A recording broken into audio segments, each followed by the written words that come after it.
Hello students, welcome to ITI classes. और आज की इस वीडियो में हम स्टार्ट कर रहे हैं आपका part 6 of top 500 MCQ from ITI trade theory COPA. ठीक है, तो स्टार्ट करते हैं। सबसे पहला क्वेश्चन है जो आज का आपका। तो उससे पहले मैं आपको ये चीज़ एक बताना चाहूँगा, जो वो ये है कि इसके बाकी के सारे पार्ट्स की हमने प्लेलिस्ट बना दी है as I am mentioning in every video, और उस प्लेलिस्ट की लिंक आपको मिलेगी वीडियो के डिस्क्रिप्शन में। ठीक है, और अगर आपको वहाँ भी ना मिले, आपका ना दिखाई दे आपको कैसे मिलने हैं वो पार्ट्स, तो आप कमेंट कर देना, आपको कोई रिप्लाई कर देगा। ठीक है, स्टार्ट करते हैं। सबसे पहला क्वेश्चन है आपका, CAL कमांड के द्वारा प्रदर्शित किया जाता है। तो जो चीज़ है, सबसे पहले यहाँ पे लिखा हुआ है CAL कमांड। तो CAL जो है यहाँ पे क्या होता है, आपका कैलेंडर होता है। CAL आपका क्या होता है, कैलेंडर होता है। ठीक है, अब मैं अगर आपको कैलेंडर खोल के दिखाऊं यहाँ पे, तो कैलेंडर में क्या चीज़ें होती हैं, कैलेंडर में क्या होता है, कैलेंडर में आपको यहाँ पे ईयर दिखाई दे रहा होगा। ठीक है, कैलेंडर में आपको मंथ भी दिखाई दे रहा है, और कैलेंडर में यहाँ पे आपको क्या दिखाई दे रही है, डेट्स भी दिखाई दे रही हैं। तो ये पूछ रहा है कि इसके द्वारा क्या क्या प्रदर्शित किया जाता है। भाई तारीख होती है, वर्ष होता है, वर्ष भी है, महीना होता है। तो इसका आंसर क्या हो जाएगा, आपका डी हो जाएगा। ये सभी CAL कमांड से हम क्या करते हैं, कैलेंडर खोलते हैं, और कैलेंडर में आपको तारीख, वर्ष, महीना तीनों ही चीज़ें मिलती हैं, इसलिए इसका आंसर हो गया आपका डी। चलते हैं नेक्स्ट क्वेश्चन पे। ये कह रहा है कि A4 साइज पेपर की डायमेंशंस क्या होती है। बेसिकली डायमेंशन क्या होता है, मैथ्स में डायमेंशन हम बोलते हैं, अगर 2D फिगर है तो उसको बोलते हैं हम लेंथ इंटू ब्रेड्थ को डायमेंशन बोलते हैं। अगर आपकी 3D फिगर है तो उसमें क्या आ जाता है, length into breadth into height आ जाती है। ठीक है, तो अब क्योंकि ये क्या है, A4 साइज पेपर वैसे तो 3D ही होता है, बट क्योंकि उसकी हाइट जो है इतनी कम होती है, तो उसे हम नेगलेक्ट कर सकते हैं। हाइट क्या कर सकते हैं, नेगलेक्ट कर सकते हैं। तो वो लेंथ और ब्रेथ यानी कि 2D की फॉर्म में ही देखा जाता है, उसे कार्टेशियन प्लेन में ही देखते हैं। तो इसकी जो डायमेंशन होती है वो क्या होती है, ये पूछा है। तो मैं आपको बताऊं, जिन पेपर्स पे आप प्रिंट निकलवाते हो, ये इस तरह के जो आपके पेपर्स होते हैं, ये आपके क्या होते हैं, A4 साइज के पेपर होते हैं। इनका जो साइज होता है वो A4 होता है। अब A4 की डायमेंशन क्या है, डायमेंशन क्या है, तो आप अगर इसको ऐसे देखोगे तो ये इसकी क्या होती है, लेंथ होती है, क्योंकि आप इन्हें इस तरीके से यूज़ करते हो, ऊपर से नीचे की तरफ लिखते हुए चलते हो, है ना। यूज़ तो ये ऐसे भी हो सकता है, बट इसका स्टैंडर्ड यूज़ ये होता है। ठीक है, खड़ा होकर इसे यूज़ किया जाता है पोर्ट्रेट में। तो यहाँ से आप लिखते हो, तो ये जो आपकी इस तरीके से इसकी वो होती है लेंथ, इसको हम बोलते हैं लेंथ, इसको हम बोलते हैं ब्रेथ। तो आपको दिख रहा होगा लेंथ इसकी छोटी है, ब्रेथ इसकी ज़्यादा है। दिए हुए ऑप्शंस में लेंथ छोटी किस ऑप्शन में है, बी ऑप्शन में लेंथ छोटी है, और जो इसकी ब्रेथ है वो ज़्यादा है। तो इसका आंसर क्या हो जाएगा, आपका बी हो जाएगा। इसका आंसर क्या हो जाएगा, आपका बी हो जाएगा। जैसे ये आपका पेपर है, तो ये क्या होता है, आपका लेंथ होती है, ये आपका ब्रेथ होती है। इसे अगर आप सेंटीमीटर में देखोगे तो ये आपकी कितनी होती है, 21 सेंटीमीटर, और ये आपकी कितनी सेंटीमीटर होती है, ये क्लोज टू 30 सेंटीमीटर ही होती है। ठीक है, अब 1 सेंटीमीटर में कितने मिलीमीटर होते हैं, 10 मिलीमीटर। तो ये कितना हो जाएगा, 210 मिलीमीटर हो जाएगा ऐसे, और ऐसे कितना हो जाता है, ये 297 मिलीमीटर हो जाता है। ठीक है, ये आप अगर चाहो तो अपने घर पे देख लेना, एक ऐसा A4 साइज का पेपर लेकर आप नाप लेना उसको। आगे चलते हैं नेक्स्ट क्वेश्चन पे। कह रहा है कि वर्ड में किसी शब्द की जगह पर्यायवाची के लिए इस्तेमाल करेंगे। पर्यायवाची क्या होता है, पर्यायवाची होते हैं आपके समानार्थी शब्द। जैसे आकाश एक वर्ड है, जैसे आकाश एक वर्ड है। ठीक है, आकाश के पर्यायवाची यानी कि ऐसे शब्द जिनका अर्थ जो है आकाश ही होता है, वो क्या होते हैं। आकाश को हम नील भी कह सकते हैं, नील, गगन भी कह सकते हैं, अंबर भी कह सकते हैं। हमने पढ़ा है 10th क्लास की हिंदी में पढ़ाया जाता है हमें पर्यायवाची शब्द, और बचपन में 6th 7th क्लास में भी पढ़ाए जाते हैं हिंदी में पर्यायवाची शब्द, यानी कि वो शब्द जिनका जो अर्थ होता है वो सेम होता है, ऐसे शब्द क्या कहलाते हैं, आपके समानार्थी शब्द। और जब समानार्थी शब्द नंबर में ज़्यादा हो जाएंगे, 1 2 3, ये क्या कहलाएंगे, पर्यायवाची कहलाएंगे। तो कह रहा है वर्ड में किसी शब्द की जगह अगर मुझे उसका पर्यायवाची रखना है तो उसके लिए किस चीज़ का इस्तेमाल होगा। एक अप्रोच तो इसमें वही है जो मेरी आपको कहता हूँ मैं, कि अगर आपको कुछ सूझ नहीं रहा तो क्या करना है भाई, फाइल एंड रिप्लेस जो है इसमें ऑप्शन, ये क्या है, एक प्रोसेस है। पर्यायवाची तो इसमें कुछ भी नहीं मिलने वाला, तो ये इसका ऑप्शन नहीं होगा। कॉपी और पेस्ट करना भी एक प्रोसेस है। ठीक है, ये भी इसका आंसर नहीं हो सकता। फाइंडर करेक्ट करना भी एक प्रोसेस है, तो इसका ये भी ऑप्शन नहीं होगा। इसका आंसर क्या हो जाएगा आपका, ए हो जाएगा। ये तो हुआ आपकी वो अप्रोच जिसमें आपको आंसर समझ में ना आ रहा हो, बट एक्चुअल में क्या हो रहा है, एक्चुअल में क्या हो रहा है, जैसे एक मैंने आपको यहाँ पे फाइल खोल ली, ठीक है, इसमें जो है एक वर्ड दे रखा है थिसॉरस। थिसॉरस क्या होता है, बेसिकली सिनोनियम्स को, ठीक है, बुक ऑफ सिनोनियम्स और एंटोनियम्स को थिरोसस कहते हैं इंग्लिश में, है ना। सामान्य भाषा में थिसॉरस क्या होता है, समानार्थी और विलोम शब्द जो है आपके, उसकी जो एक पूरी किताब बनाई जाती है उसको हम थिसॉरस कहते हैं। अब जैसे इसमें ऑफरिंग, यहाँ पे एक वर्ड है, ठीक है, यहाँ पे एक ऑफरिंग वर्ड है, ठीक है। ऑफरिंग नहीं, मैं आसान सा वर्ड लेता हूँ, फुल लिखा हुआ है यहाँ पे। फुल का मतलब क्या होता है, पूरा या भरा हुआ। तो अगर मैं इस पर राइट क्लिक करूँगा और मैं इसके सिनोनियम्स में जाऊँ, किस चीज़ में, सिनोनियम्स यानी कि समानार्थी में जाऊँ, तो यहाँ पे सबसे नीचे आपको एक ऑप्शन दिख रहा है थिसॉरस, ठीक है। मे भी आपको नहीं दिख रहा हो क्योंकि स्क्रीन से बाहर चला गया वो। अगर मैं इस पर क्लिक करूँगा तो आपको दिख रहा होगा यहाँ पे जो है फुल के क्या आ गए, सिनोनियम्स आ गए और एंटोनियम्स आ गए, कि हम फुल की जगह फील्ड भी लिख सकते हैं, ऑक्यूपाइड भी लिख सकते हैं, कंप्लीट भी लिख सकते हैं। तो इस शब्द की जगह मैं क्या क्या शब्द और लिख सकता हूँ वर्ड में, उसके लिए हमें एक सॉफ्टवेयर टूल दिया गया है जिसको हम थिसॉरस कहते हैं इसमें वर्ड में। मेरे हिसाब से आपको क्लियर हो गया होगा। अगर आपको वहाँ से इसे समझना है, वहाँ से आपको समझना है, तो इसमें जो है एक जगह पे और थिसॉरस दिया हुआ होता है, मैं उसे ढूंढ लेता हूँ, ऊपर इसमें रिबन में वो मिल जाता है हमें, और वो कहाँ पे है,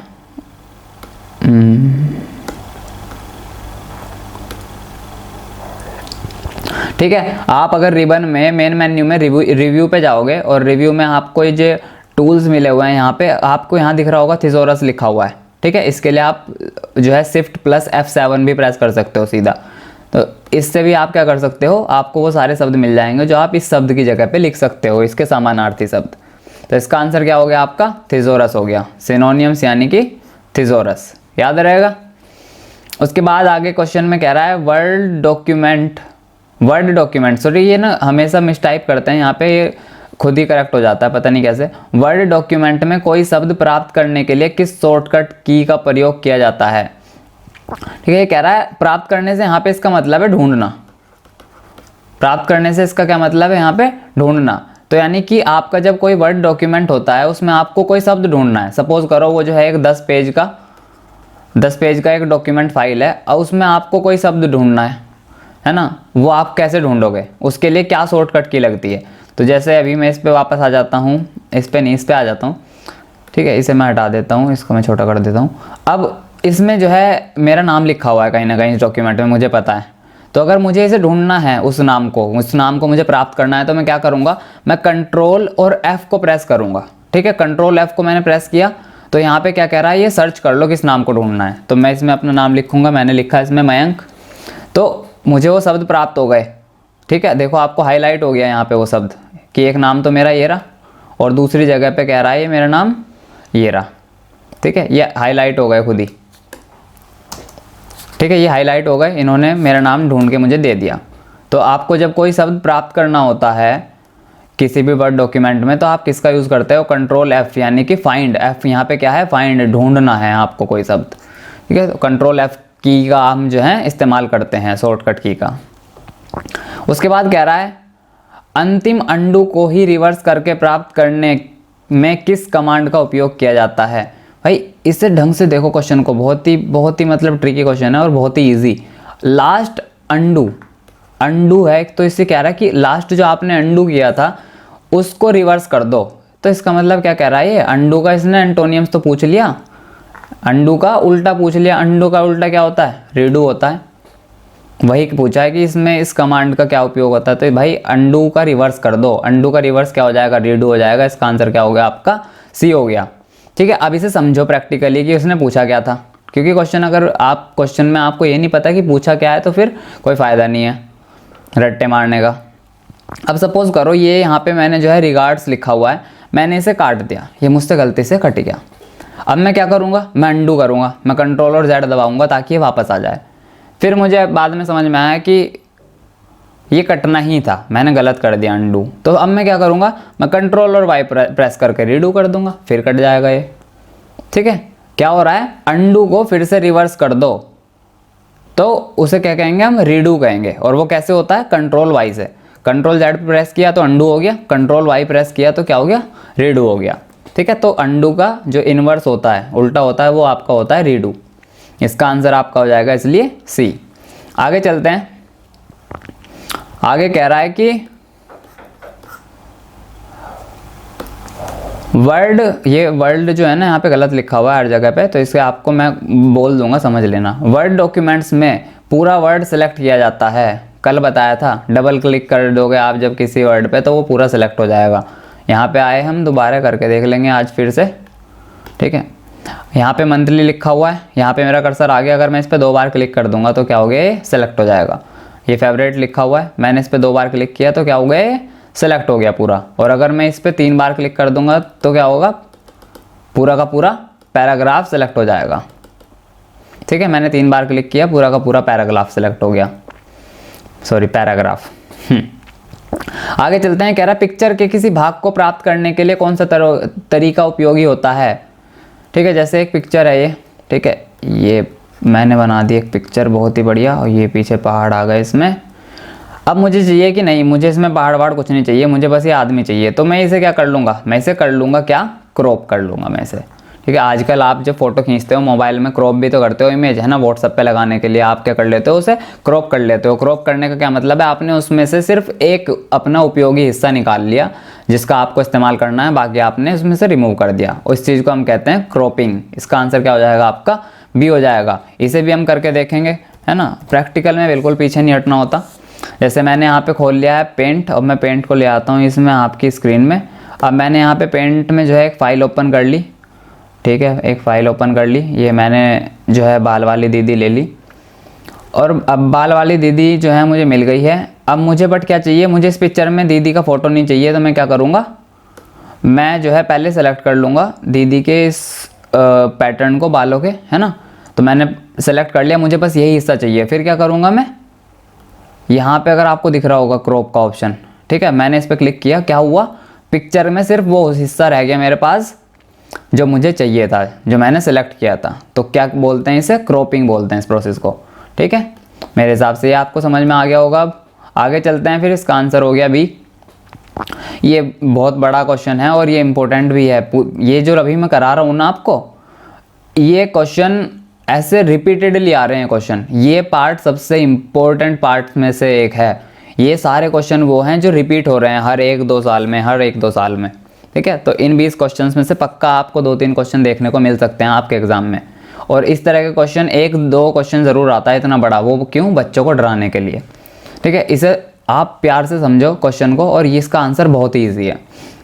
इसने कहा कि यदि दी गई सूची में 20 पृष्ठ हैं, ठीक है, या कोई भी एक डॉक्यूमेंट है जिसमें 20 पेज हैं, ठीक है, अब 20 पेज हैं, ठीक है, कितने पेज हैं, टोटल 20 पेज हैं।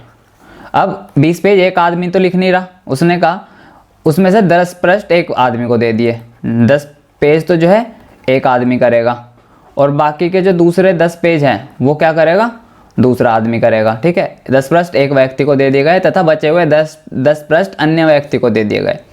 ठीक है, और दूसरे जो डॉक्यूमेंट है, यानी कि ये जो कर रहा है भाई, पहले 10 तो इसने ले लिए 1 से 10 तक, जो 11 से 20 तक के थे वो जो है इसे दे दिए गए। अब क्योंकि एक नया डॉक्यूमेंट लिखेगा तो गिनती कहाँ से शुरू होगी, 1 से शुरू होगी, बट ये कह रहा है कि हमें जो है पृष्ठ संख्या 11 से शुरू करना है। तो दूसरे डॉक्यूमेंट की पृष्ठ संख्या को डालते समय हमें ऐसे क्या चीज़ें या क्या कमांड क्रम इस्तेमाल करना है ताकि इसका जो पेज नंबर है वो 11 से स्टार्ट हो। मतलब फिर से समझो इस क्वेश्चन को, क्या कह रहा है कि 20 पेज का एक पूरा डॉक्यूमेंट था, सपोज करो मुझे एक चैप्टर लिखना है पूरा का पूरा आपका डॉक्यूमेंट में, ये फिर मुझे आपका MCQ की पूरी 500 क्वेश्चन की सीरीज़ बनानी है, वो 20 पेज हो रहे हैं। मैंने कहा कि ठीक है 10 मैं लिख लेता हूँ, 10 आप लिखो। तो मैंने जो पहले 10 पेजेस थे वो तो नंबर से सही चलेंगे, 1 2 3 4 5 करके उसमें 10 तक आ जाएगा। जब आप अपना एक अलग डॉक्यूमेंट बना रहे होंगे उसमें भी तो 1 2 3 से चलेगा, उससे तो मुझे कंफ्यूज हो जाएगा कि पहले कौन सा लगेगा, बाद में कौन सा लगेगा। तो उस केस में किस चीज़ की ज़रूरत है मुझे, कि जो दूसरा स्टार्ट हुआ है वो 11वें पेज नंबर से स्टार्ट हो, और उस नंबर को, कि वो उस प्रोसेस को, उस कमांड को क्या करना है, मुझे कौन सी कमांड फॉलो करनी है जिससे जो है 11वें नंबर से जो है पेज स्टार्ट हो। तो उसके लिए ये कह रहा है कि कौन सी जो है कमांड फॉलो की जाएगी। तो उसके लिए हम पहले करके देख लेते हैं। सबसे पहले आप यहाँ आओगे, 1 मिनट, यहाँ आओगे तो आपको दिख रहा होगा, इसमें मैंने पहले ही कर रखा है 11, 12, 13, 14 से शुरू हो रहा है इसमें पेज।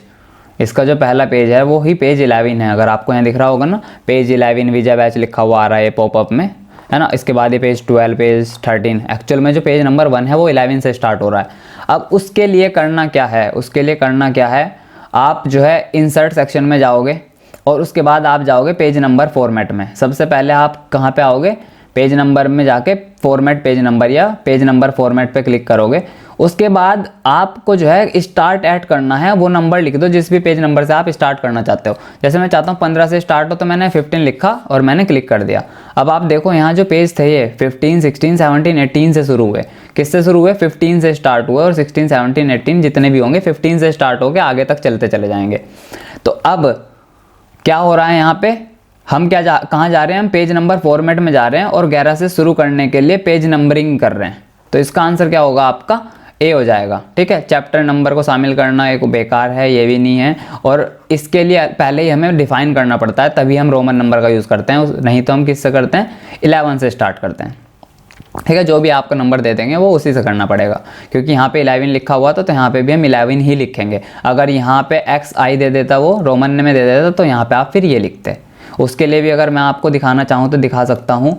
तब आप फिर से पेज नंबर में जाओ, आप फॉर्मेट पेज नंबर में जाओ, तो आप यहाँ 1, 2, 3 मत लो, यहाँ पे आप रोमन नंबर ले लो। फिर यहाँ पे आप जो है XI डिफाइन कर दो, XI डिफाइन कर दो, तो फिर ये जो है XI, XII रोमन नंबर में नंबर्स आ जाएंगे। ठीक है, बट वो क्योंकि क्वेश्चन में ही जो है 11 कह रहा है यहाँ पे, तो यहाँ पे भी आपको 11 ही लिखना पड़ेगा, इसलिए इसका आंसर आपका ए हो जाएगा। ठीक है, ऐसे क्वेश्चन से घबराना नहीं है, बहुत ही इजी क्वेश्चन है। बस आपको थोड़ा सा जो है पढ़ाई पे थोड़ा सा अपना करना पड़ेगा प्रैक्टिस। माइक्रोसॉफ्ट वर्ड और माइक्रोसॉफ्ट एक्सेल इतनी इम्पोर्टेंट चीज़ है, अगर आपने कंप्यूटर में उसे सीख लिया तो मैं यूँ कह रहा हूँ आपको मैं ज़्यादा बड़े कुछ टोल क्लेम्स तो नहीं करूँगा, बट USA में 1-2 जो हैं शख्स ऐसे हैं जिन्होंने सिर्फ माइक्रोसॉफ्ट एक्सेल सीख के जो है ना करोड़ों रुपए कमा लिए। आप इमेजिन करो, सिर्फ 2 ऐप्स को सीख लिया और करोड़ों रुपए कमा लिए, बट उन्होंने जिस लेवल पे जाके उसे सीखा है ना, उस लेवल पे बहुत कम लोग जानते हैं उसे चलाना। क्योंकि ये दोनों जो माइक्रोसॉफ्ट एक्सेल है स्पेशली, वो एक बहुत ही पावरफुल टूल है। एनीवे, इसकी बातें हम करते रहेंगे। आगे चलते हैं 109वें क्वेश्चन पे। वर्ड डॉक्यूमेंट में पेज ब्रेक, ये ब्रेक है, पेज ब्रेक को किस प्रकार फोर्स किया जाता है। ये कह रहा है कि आप अगर एक पेज पे काम कर रहे हो, ठीक है, उसने आपको उस पेज को आपने, जैसे ये एक पेज है, इस पेज को आपने आधा तो भर लिया, अब आप चाह रहे हो कि जो अब बचा हुआ है ये नेक्स्ट पेज से स्टार्ट हो, यहाँ का स्पेस खाली रह जाए, तो इसके कहते हैं हम पेज ब्रेक। यानी कि आपने जो है पेज तोड़ दिया। जैसे आप किताब में लिखते हो, आपने लिखना, आप लाइन बाय लाइन लिख रहे हो, जब आपका चैप्टर खत्म होता है तो आप नीचे का जो पेज होता है ना, जो जितना भी बचा हुआ वो खाली छोड़ देते हो उसे, और नया चैप्टर नए पेज से स्टार्ट करते हो। उसी चीज़ को हम कहते हैं पेज ब्रेक। आपने एक पेज को छोड़ दिया या उस पेज को तोड़ दिया, आगे नए पेज से काम शुरू किया। तो इस तरह का कार्य जब आप वर्ड डॉक्यूमेंट के अंदर करते हो तो वो कैसे होता है। ठीक है, ईजी है। जैसे अब आप यहाँ जाते हैं जहाँ पे भी आपको पेज ब्रेक चाहिए, पहले तो आप वहाँ पे अपना कर्सर रखो। मुझे यहाँ से पेज ब्रेक चाहिए, मैं चाह रहा हूँ इसके नीचे का सारा कंटेंट दूसरे पेज पे आए। तो उसके लिए मुझे क्या करना होता है, हम जाते हैं इसमें, कहाँ पे जाते हैं हम, इसमें हम इंसर्ट पे जाते हैं।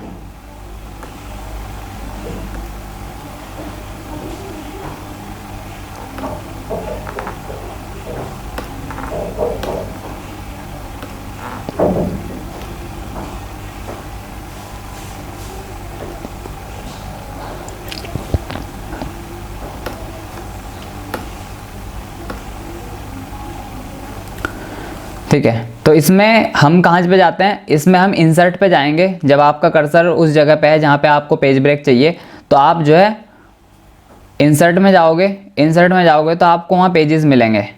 ठीक है, पेजेस का इस तरह का ऑप्शन मिलेगा। इस तरह के ऑप्शन पे आपको यहाँ दिख रहा होगा पेज ब्रेक। ठीक है, आप जैसे इस पर क्लिक करोगे तो आपको क्या होगा, पेज ब्रेक हो जाएगा। देखो, इसके बाद का जो भी कंटेंट था वो अगले पेज पे चला गया। ठीक है, इसके बाद अगर मुझे चाहिए कि मुझे यहाँ से पेज ब्रेक मिले, ठीक है, तो मेरा कर्सर अभी यहाँ पे यहाँ से मैं क्या करूँगा, फिर पेज ब्रेक पे जाऊँगा और पेज ब्रेक पे क्लिक कर दूंगा। आपको दिख रहा होगा कि फिर जो है इसके बाद पेज ब्रेक हो गया, उसके बाद का पेज खाली रह गया। इसी तरीके से अगर यही काम शॉर्टकट की से करूँ तो मुझे क्या दबाना है, ये खुद ही दिखा देगा। ये कह रहा है आप कंट्रोल प्लस रिटर्न दबा दो। रिटर्न का मतलब यहाँ पे एंटर होता है, ठीक है, रिटर्न का मतलब जो है एंटर से होता है। कंट्रोल प्लस रिटर्न दबा दो तो क्या हो जाएगा, आपका पेज ब्रेक हो जाएगा। ट्राई करें, ठीक है। इस बार मैं क्लिक नहीं कर रहा हूँ, यहाँ पे कर्सर है, मैंने कंट्रोल और रिटर्न दबा दिया, पेज ब्रेक हो गया, ठीक है। यही पूछ रहा है बस क्वेश्चन में आपसे कि डॉक्यूमेंट में जब आपको पेज ब्रेक करना होता है तो आपको क्या करना होता है, उपयुक्त स्थान पर कर्सर रखकर इंसर्ट टैब पर सेक्शन ब्रेक, ठीक है। और ये F1 उपयुक्त स्थान पर कर्सर को रखकर, F1 उपयुक्त स्थान पर कर्सर रखकर कंट्रोल एंटर, अभी अभी दिखाया ना मैंने आपको, कंट्रोल एंटर आपको दबाना होता है। तो इसका आंसर क्या हो जाएगा, आपका डी हो जाएगा, ठीक है। ये इंपॉर्टेंट क्वेश्चन है, जिनके आगे FAQ लिखा हुआ है ना, वो क्वेश्चन अक्सर आ रहे हैं, इसलिए इनके आगे लिखा हुआ है फ्रिक्वेंटली आस्क्ड क्वेश्चन। इसके बाद लिखा हुआ है डॉक्यूमेंट्स में ड्रॉप कैप का क्या उद्देश्य होता है। डॉक्यूमेंट में किस चीज़ का, ड्रॉप कैप का क्या उद्देश्य होता है। तो ड्रॉप कैप का जो उद्देश्य होता है ना, वो मैं आपको पहले दिखाऊंगा। जैसे यहाँ पे y लिखा हुआ है, ठीक है, y में आप व्यू पे जाओ, व्यू पे जाने के बाद आपको जो है, एक तो ये जब स्क्रीन छोटी कर देते हैं ना तो ये आधे ऑप्शंस तो छिपा देते हैं। अब क्योंकि आपको इसी चीज़ पे दिखाना है मुझे, तो इसके जो है ना मुझे स्क्रीन छोटी करनी पड़ रही है, तो ये ऑप्शंस इन्होंने आधे छुपा दिए, अब उन्हें ढूंढना पड़ता है। तो जैसे अभी हम हमारी माइक्रोसॉफ्ट वर्ड की विंडो में हैं, तो मुझे यहाँ पे क्या करना है, इस पर्टिकुलर लाइन में ड्रॉप कैप का ऑप्शन आपको दिखाना है कि किस तरीके से काम कर रहा है, फिर हम जो है उसमें से सही आंसर को चेक कर लेंगे। तो इसमें जो एक दिक्कत होती है वो ये होती है कि अभी मैंने माइक्रोसॉफ्ट वर्ड आपका छोटा किया हुआ है, ये है ना, आपको दिख रहा होगा यहाँ पे मैक्सिमाइज़ नहीं कर रखा मैंने इसे, है ना, आपके लिए छोटा कर रखा है ताकि आपको पूरा दिखाई दे। तो ये क्या कर देते हैं, उस केस में ऑप्शंस को छुपा देते हैं, है ना, जैसे पेजेस, ये सारे ऑप्शंस बाहर ही दिखाई देते हैं जब ये बड़ा होता है, बट यहाँ पे इन्होंने इसे छुपा दिया। इसी तरीके से ड्रॉप कैप्स का ऑप्शन इन्होंने यहाँ छुपा रखा था, अभी मैं जो है देख रहा था उसको कहाँ चला गया। तो अब जैसे मुझे ड्रॉप कैप करना है तो आप टेक्स्ट बॉक्स में जाओगे, क्योंकि टेक्स्ट पे ही ड्रॉप कैप आप जो है यूज़ कर सकते हो। तो आप यहाँ देखोगे इस तरह का जो है ना, पहला अक्षर बड़ा हो जाता है और बाकी के सारे अक्षर जो हैं छोटे ही रहते हैं। तो ड्रॉप कैप का क्या मतलब है, जैसे ही आप इसे ड्रॉप कैप को इनेबल करोगे किसी चीज़ के लिए, तो ये क्या करेंगे, सबसे जो पहला लेटर होगा, है ना, जैसे आता है ना आजकल बुकों में, पहला लेटर बड़ा कर देते हैं और फिर जो है बाकी का सब छोटा चलता है। तो ये क्या कर देता है, पहले अक्षर को कैपिटल करके जो है उसका साइज जो है बढ़ा देता है। तो क्या इसका आंसर मैं ये नहीं कह सकता कि ये क्या करता है, अनुच्छेद को large drop initial capital letter से शुरू करता है। तो इसका आंसर क्या हो जाएगा, आपका सी हो जाएगा। ये किसी भी पैराग्राफ के जो पहला लेटर होता है उसे क्या कर देता है, उसका साइज जो है लार्ज कर देता है, ठीक है। क्या कर देता है, कैपिटल लेटर से, और इसे जो है लार्ज कर देता है, ठीक है। बाकी सारे ऑप्शंस आप पढ़ लेना, कोई ये बिल्कुल इररिलेवेंट है, इसके आंसर में फिट नहीं बैठेंगे। इसके बाद ये कह रहा है किसी कैरेक्टर के लिए अधिकतम कितना फ़ॉन्ट साइज लागू किया जा सकता है। तो इसका आंसर है आपका सी। आप मैक्सिमम साइज जो है ना वो 1638 ही कर सकते हो। अगर आप इससे ज़्यादा करने की कोशिश करोगे तो वो आपको एरर दिखा देगा। जैसे मैं अगर आपको अभी दिखा देता हूँ, ये अभी दिखा देता हूँ मैं आपको, ये कि मैंने जो है इसमें इस क्वेश्चन को भी नहीं, एस को ले लेते हैं, और अगर मैं एस का जो साइज़ है वो 168 कर दूं तो ये देखो आपको दिख रहा है बड़ा हो गया, ठीक है। अगर मैं इसका 1638 साइज़ कर दूं तो तब भी जो है इसने मुझे कोई एरर नहीं दिखाया और इन्होंने जो है इसका बहुत ही बड़ा कर दिया साइज़। बट अगर मैं 1639 कर दूंगा ना, 1639, यानी कि मैंने सिर्फ एक पॉइंट से बढ़ा दिया, तो ये क्या कहेगा कि ये नंबर जो है 1 से 1638 के बीच ही होना चाहिए, इससे बड़ा साइज़ एक्सेप्टेबल नहीं है। तो इसका जो मैक्सिमम साइज़, आप अधिकतम कितना फ़ॉन्ट साइज़ कर सकते हो, 1638 कर सकते हो, उससे बड़ा नहीं कर सकते, ठीक है। ये भी कर सकते हैं, ये भी कर सकते हैं, बट मैक्सिमम इससे ज़्यादा नहीं हो पाएगा, ठीक है। तो इसका आंसर सी हो गया। उसके बाद कह रहा है शॉर्टकट की के प्रयोग से टेबल में सूत्र को किस प्रकार अपडेट किया जाता है। इसका आंसर होता है F9, फंक्शन 9। उसके बाद कह रहा है फॉर्मेट सेल डायलॉग को डैश शॉर्टकट से भी डिस्प्ले किया जा सकता है। भाई ये आपकी सेल है, इस सेल की अगर इस सेल में मुझे कुछ चेंजेस करने हैं तो उसके लिए क्या आता है हमारे पास, उसके लिए हमारे पास एक फॉर्मेट सेल डायलॉग बॉक्स खुल के आता है, और उस चीज को आप कैसे खोल सकते हो शॉर्टकट की से, वो ये पूछ रहा है। तो जैसे ही आप Ctrl+1 दबाओगे तो ये आपको जो है सेल डायलॉग बॉक्स मिल जाएगा। इसमें आप ऐसे डिफाइन कर सकते हो कि ये जो सेल में वैल्यू है वो करेंसी है, और वो जो है यहाँ से चेंज भी हो जाएगी। तो बेसिकली मेरा तो कहने का सिर्फ ये मतलब है यहाँ पे कि अगर आपको सेल डायलॉग बॉक्स खोलना है तो उसके लिए आप शॉर्टकट की जो होती है वो होती है Ctrl+1। ठीक है, वो क्या होती है Ctrl+1। तो इसका आंसर क्या हो जाएगा आपका, ए हो जाएगा। उसके बाद कह रहा है कि टूल बटन डैश का प्रयोग करके सेल को बड़ा या छोटा करके देखा जा सकता है। भाई जूम, किसी भी चीज़ को आप कैसे छोटा बड़ा कर सकते हो, जूम का बटन होता है, उससे आप छोटा बड़ा कर सकते हो। इसमें जैसे कि आप यहाँ जाओगे व्यू में आपको यहाँ पे मिल जाएगा जूम का ऑप्शन। जैसे आप जूम करोगे, इसे 200% पे कर दो, ये आपका क्या है, आपकी सेल बड़ी होकर आपको दिख जाएगी। तो क्या ऑप्शन है, टूल बटन में जूम का प्रयोग कर सकते हैं हम, जिससे आप जो है सेल को बड़ा या छोटा करके देख सकते हो। इसके बाद कह रहा है MS एक्सेल एक, अभी तो बताया MS एक्सेल एक स्प्रेडशीट प्रोग्राम है। उसमें क्या होती है, ऐसी वो होती हैं रोज़ और कॉलम्स होती हैं बहुत सारी।